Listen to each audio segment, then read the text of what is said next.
পরিপূর্ণ গভীর জঙ্গল। ওই জঙ্গলের মধ্যে একটা নীলগিরি আছে, অর্থাৎ নীল পর্বত। গিরি মানে পর্বত। তাহলে সেটা এখন ওখানে গেছেন পুরীধামে, আপনারা তো দেখেন সুন্দর সুন্দর মন্দির, কত কিছু পরিচ্ছন্ন, তাই না? আগে ওটা জঙ্গলে পরিপূর্ণ ছিল এবং ওর মাঝখানে একটা নীল রঙের পর্বত ছিল, পর্বত নীলগিরি। এবার ওই নীলগিরির উপরে প্রথমে ঢুকেই দেখবেন একটা পুকুর।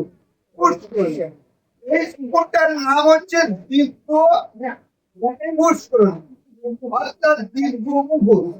এই দিব্য পুকুরের কাজ কি জানেন? এই দিব্য পুকুরের কাজ হচ্ছে দিব্য কার নাম? দিব্য হচ্ছে ভগবানের নাম, তাই না? ভগবান দিব্য না, চিন্ময় দেহ, আর আমরা জীব দেহ। আমাদের অনেক দোষে দোষী, কিন্তু তারা কি কোনো দোষী? তারা তো নির্দোষ।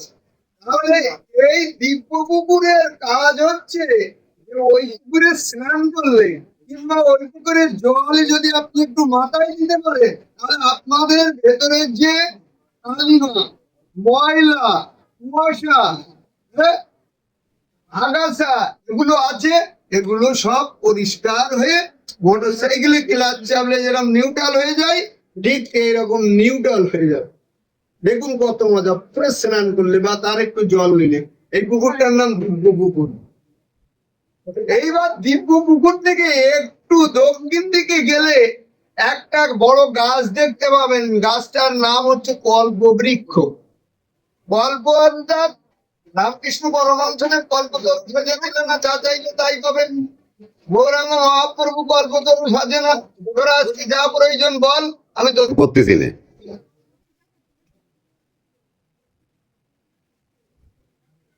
দাঁড়া দাঁড়া দাঁড়া দাঁড়া দাঁড়া দাঁড়া।